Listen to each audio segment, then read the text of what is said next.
तो ब्रेक के बाद एक बार फिर से आपका स्वागत है। तो आइए अपनी बातचीत को आगे बढ़ाते हैं वैद्य जी के साथ।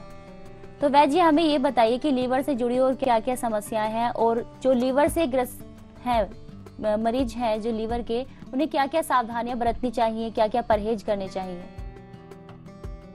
जिस भी आदमी को लीवर की कोई समस्या बने, उसके लिए सबसे अच्छी दवाई है खान पान में संयम।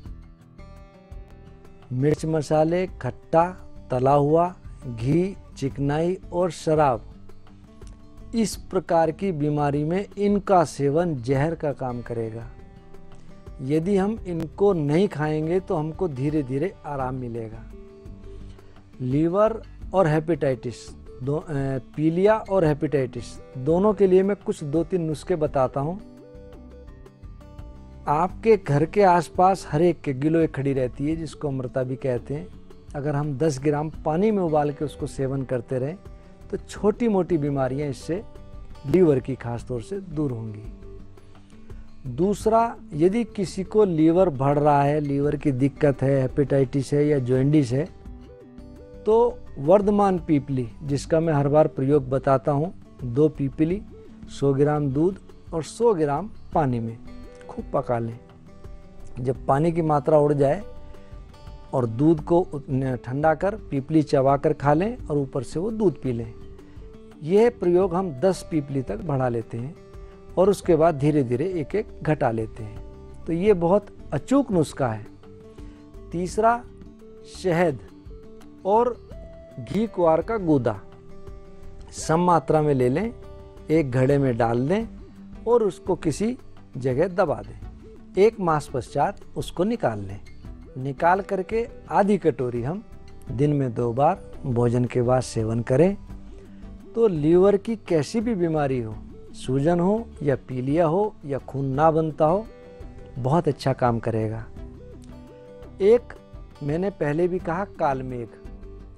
कालमेघ हर प्रकार की बीमारी लीवर की अमृत तुल्य काम करता है। यदि हम 1-1 चम्मच कालमेघ का चूर्ण सेवन करते रहें तो लीवर की हर प्रकार की बीमारियों से हम बच सकते हैं। दूसरा, 1 किलो हम नींबू का रस ले लें, जम्बीरी नींबू का, उसमें 100 ग्राम सुहागे का लावा यानी कि टंकड़ भस्म मिला लें और 40 कोडी उसके अंदर डाल दें। 15 दिन के लिए हम उसको मिट्टी में दबा दें। 15 दिन पश्चात निकाल करके 1 चम्मच हम दिन में 2 बार सेवन करें तो लीवर की हर प्रकार की बीमारी के लिए ये भी अमृत का काम करेगा। अब कुछ लोग कहते हैं कि मैंने खटाई के लिए मना किया, लेकिन नींबू का प्रयोग बताया। नींबू, आंवला और अनार, ये 3 खट्टे होते हैं लेकिन खटाई वर्ग में नहीं आते। बिना किसी संकोच के हम इसको प्रयोग कर सकते हैं।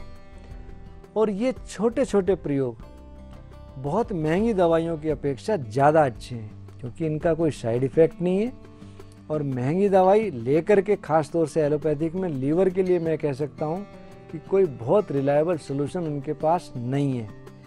कुछ वो भी दवाई देते हैं, आयुर्वेदिक की लिखते हैं डॉक्टर्स भी, चाहे वो हमारी लीव 52 हो, लीव फिट हो या कोई सी भी हो, कहीं ना कहीं वो आयुर्वेदिक है। तो चलिए वैद्य, जैसा कि हमने जाना लीवर के बारे में, आजकल हम सुनते हैं कि किडनी ट्रांसप्लांट तो आम बात हो गई है, लेकिन क्या लीवर भी ट्रांसप्लांट किया जा सकता है? रश्मि जी, अब लीवर भी ट्रांसप्लांट हो रहा है, लेकिन मैं हर एक को कहता हूँ बहुत कष्टदायक चीज़ें हैं। कष्टदायक प्रक्रिया से हमको निकलना पड़ता है। हमको ये कोशिश करनी चाहिए कि इस तरह की चीज़ों से हम बचें। लेकिन यदि कोई किसी कारणवश बीमार पड़ ही गया तो कोई चारा नहीं है, लेकिन अब लीवर ट्रांसप्लांट हो रहे हैं। तो दर्शकों, जैसा कि आपने जाना घरेलू नुस्खों के बारे में वैद्य जी से, अगर आप भी किसी समस्या का निदान चाहते हैं तो उनसे फोन पर बात कर सकते हैं। वैद्य जी के फोन नंबर्स कार्यक्रम के दौरान फ्लैश किए जाते रहते हैं। तो वैद्य जी, इस समय हमारे साथ आपके एक पेशेंट जुड़ चुके हैं। हमारी टीम उनके पास पहुंची और उन्होंने अपने अनुभव हमारे साथ शेयर किए। आइए देखते हैं। राम मेहर जी हैं रोहिणी से। मेरा नाम राम मोहन है, मैं रोहिणी में रहता हूँ, दिल्ली में। पहले मेरे को जो है नज़ला बहुत रहता था मैं बैंक में नौकरी करता था, तो वहाँ से कुछ मेरे को पता नहीं कैसे हुआ, नज़ला ही बहुत छीके परेशान हो गया था। डॉक्टरी इलाज भी बहुत कराया मैंने, लेकिन उससे थोड़ा टेम्परेरी रिलीफ तो मिलता था डॉक्टरी दवाइयों से। अगेन उसका फिर मेरा पेट ख़राब होने लगा, तो नज़ला में भी और फिर पेट का इलाज उनसे दवाइयाँ ली।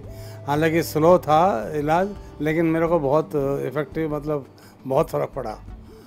तो मैं इधर काफ़ी पहले जब हरिद्वार भी गया, तो वहाँ से बाई चांस जब वहाँ तबीयत ख़राब हुई तो किसी ने कहा था यहाँ पे जाने के लिए, तो मैं वहाँ पर गया, तो वहाँ से मुझे बहुत सेटिस्फेक्शन मिली और तभी से मैं उनके कांटेक्ट में आया था। मैं तो यही कहूँगा कि भाई उनकी दवाइयों से बहुत फ़र्क है, और जिन भाइयों को या बहनों को जो उनका भी है प्रॉब्लम ऐसी तरह की, आयुर्वेदिक दवाइयों की तरफ ज़्यादा यदि कुछ ध्यान दें बजाय एलोपैथिक के, तो एलोपैथिक तो एकदम तो ऑन द स्पॉट तो ठीक कर देंगे वो, लेकिन कुछ ना कुछ साइड इफ़ेक्ट कुछ ना कुछ चलता ही रहेगा। उनसे दवाइयों से कुछ ना फ़र्क तो बहुत पड़ता है उनसे। गुरुजी, जैसे कि इन्होंने बताया इन्हें नज़ले की बीमारी थी, तो क्या थी, किस हद तक बिगड़ चुकी थी इनकी नज़ले की बीमारी? इनका नज़ला बिगड़ा हुआ था जब भी मौसम में जरा सा परिवर्तन होता था, या सर्दी से गर्मी या गर्मी से सर्दी की ओर जाते थे, या एसी के टच से बाहर निकलते थे, या कभी बहुत गर्मी में गए और आ कर के कमरे में बैठे तो इनको छींक शुरू हो जाती थी। ये बचपन से इस बीमारी से ग्रसित थे और एक बार में इनको 50-50, 60-60 छींक आती थी। जब ये मेरे पास आए, इनसे मेरी बात हुई, तो इनका इम्यून सिस्टम बहुत वीक हो चुका था। एंटी एलर्जिक दवाई इन्होंने बहुत ज़्यादा प्रयोग की थी।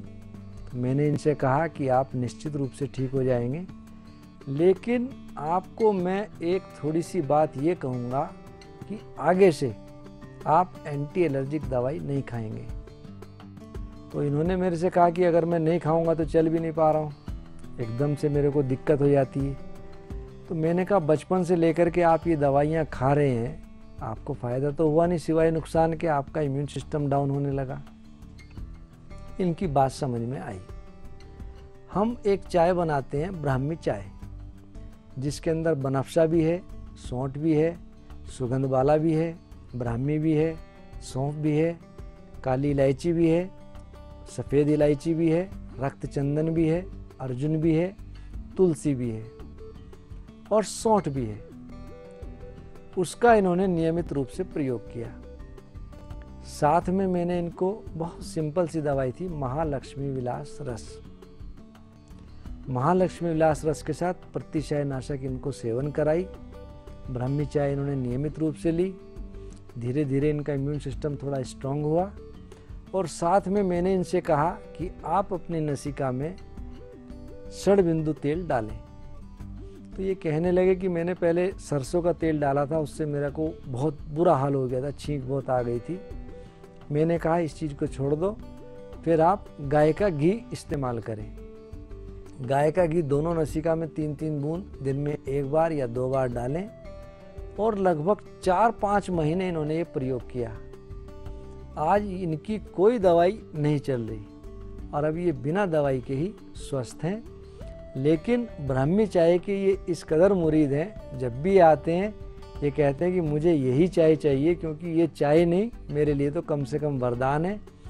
और खांसी, जुखाम, बुखार, छोटी मोटी बीमारी जब स्टार्टिंग में होती हैं या हो जाती हैं, चाय को पीने से वैसे ही शांत हो जाती हैं और इसका कोई नुकसान भी नहीं है, फ़ायदे इसके बहुत ज़्यादा हैं। तो चलिए, राम मोहन जी को तो उनके स्वास्थ्य का तरीका मिल गया है, लेकिन जो वैद्य जी लीवर की बीमारियों से ग्रसित हैं, आप उन्हें छोटे छोटे क्या टिप्स देना चाहेंगे? टिप्स तो मैं यही देना चाहूँगा कि एक, अनाप शनाप ना खाएं, क्योंकि जंक फूड खाने से किसी का कोई भला नहीं होता सिवाय नुकसान के। और एक फैशन बन रहा है शराब का, मैं सभी से कहूँगा कि शराब करे खराब, इसको अवॉइड करें। जिस चीज़ के कारण हमारे लीवर पे असर पड़ता हो उसको छोड़ दें, और इन चीज़ों से कोई फ़ायदा नहीं है। एक उम्र तक तो हमारी झेलने की क्षमता होती है, जब ये क्षमता कम होने लगती है ये बीमारियां बहुत बुरी तरह से उभरती हैं, और जब ये उभरती हैं तब आदमी संभल नहीं पाता, इससे पहले कि कोई दिक्कत हो, मैं ये सबसे कहूँगा कि समझ जाएं, इन चीज़ों को अवॉइड करें। और एक छोटी सी बात और कहूँगा, अर्क पत्र से लवण ही, अर्क माने आखा, सड़कों के किनारे खड़ा होता है, सबको मालूम ही है। लवण माने नमक। अर्क पत्र सह लवण ही भरी बर्तन में गजपुट दीना, किसी बर्तन में भर करके गजपुट दें आग लगा करके। तक्र माही प्रभात पीजे, तक्र माने मट्ठा, सुबह को हम पिए। टंक मात्रा चूर्ण दीजिए, 1 ग्राम के लगभग इसका चूर्ण हम सेवन करें मट्ठे के साथ। यकृत प्लीहा उभय सो जावें, यकृत और यकृत माने लीवर और प्लीह माने तिल्ली, अगर ये बढ़ रही हो तो ये इस प्रकार ठीक होगी जैसे गरुड़ देखी ज्यों सर्प पिलावें। तो जैसे गरुड़ को देख करके सांप भाग जाता है, सांप का मरण होना ही होना है, इस छोटे से प्रयोग से लीवर बढ़ रहा हो, पीलिया हो या हेपेटाइटिस हो, इस बीमारी से हमको निजात मिल जाती है। तो दर्शकों, जैसा कि आपने देखा वैद्य जी ने कितनी महत्वपूर्ण जानकारियां हमें दी लीवर से संबंधित। लेकिन अगर आपके पास है कोई भी सवाल और आप चाहते हैं उसका समाधान, तो आप वैद्य जी से फोन पर बातचीत कर सकते हैं। कार्यक्रम के दौरान वैद्य जी के फोन नंबर्स फ्लैश किए जा रहे हैं।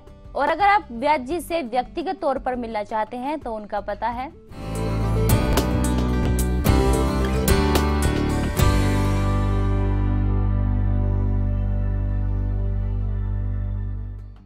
तो दोस्तों, चलते चलते हम वैद्य जी से एक और छंद सुनना चाहेंगे।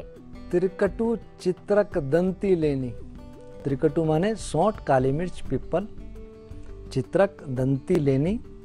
पिपला मूल निशोतहु देनी, पिपला मूल और निशोत इसके साथ लें। सम मात्रा चूर्ण सब करिए, सब सम मात्रा में लेकर चूर्ण करें। सर्वतुल्य गुड़ गुटिका धरिए, सबके बराबर गुड़ लें, उसको कूट करके गोली बनाएं। प्रहत समय गुटिका जो खावे, बल रुचि वण अग्नि वृद्धि पावे। सोदहु सूल प्लीहा को नासा, पांडु हरे उदावर्त जासा। यानी कि सुबह के समय हम इस गोली को सेवन करें, हमारी रुचि बढ़ेगी, बल बढ़ेगा, प्लीहा और पांडु घटेगा और पेट की उदावर्त यानी कि हमारी पेट की वायु शमन होगी और हमारे लिए ये बहुत अच्छी रहेगी। तो दर्शकों, अब वक्त हो चला है आपसे विदा लेने का, लेकिन इस वादे के साथ कि कल हम फिर लौटेंगे कुछ और बीमारियों और उनके उपचार के साथ। तब तक के लिए दीजिए हमें इजाजत। नमस्कार। नमस्कार।